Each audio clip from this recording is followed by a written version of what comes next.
सबसे पहले आज का दिन शिक्षक दिवस है और शिक्षक दिवस के अवसर पर मैं अपने गुरुजनों का नमन करता हूँ, चरण छूकर स्पर्श करता हूँ।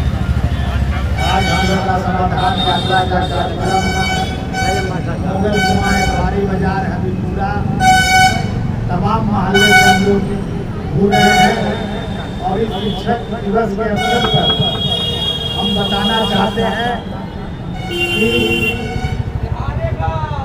शिक्षा दिवस के अवसर पर शिक्षा का जो दोहरा मार पड़ रहा है वो गरीबों पर पड़ रहा है। वो कैसे इस रूप में आप समझने का काम करें।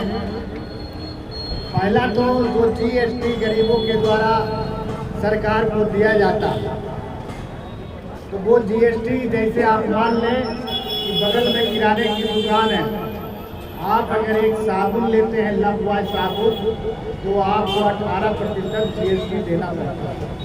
आप नमक लेते हैं, माचिस लेते हैं, सोडा लेते हैं, सरफ लेते हैं, अनाज लेते हैं, वो सब में आपको 18% GST सरकार को देना पड़ता है। और जब सरकार को हम लोग देते हैं तो सरकार का काम है कि जो बुनियादी चीज़ें हैं, पानी की, शिक्षा का, रोजगार का, सड़क का, वो फ्री मुहैया कराता है। बिहार में शिक्षा का जो स्तर है आज बहुत ही गिरा हुआ है। 20 वर्षों में शिक्षा का स्तर और गिरा है।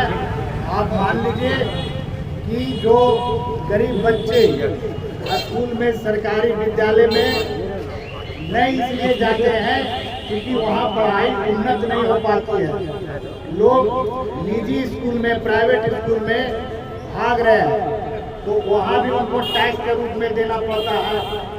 अब वहाँ निजी विद्यालय में पढ़ने के लिए उनको टैक्स देना पड़ता है, माने फी देना पड़ता है। फी अब कई प्रकार का उसमें है कि आप यही ड्रेस पहनेगा और हमारे स्कूल से ही लेंगे, पुस्तक हमारे स्कूल से लेंगे, पढ़ाई का अलग। तो ये जो दोहरी मार है, इसको हम लोग व्यवस्थित करने का काम करेंगे। आप लोग तेजस्वी को लाइए और बिहार को आगे बढ़ाइए। इसी नारे के साथ हम लोग आज समाधान यात्रा में निकले हुए हैं। क्या नाम हुआ? अनिल कुमार अकेला, वरिष्ठ नेता, राष्ट्रीय जनता दल।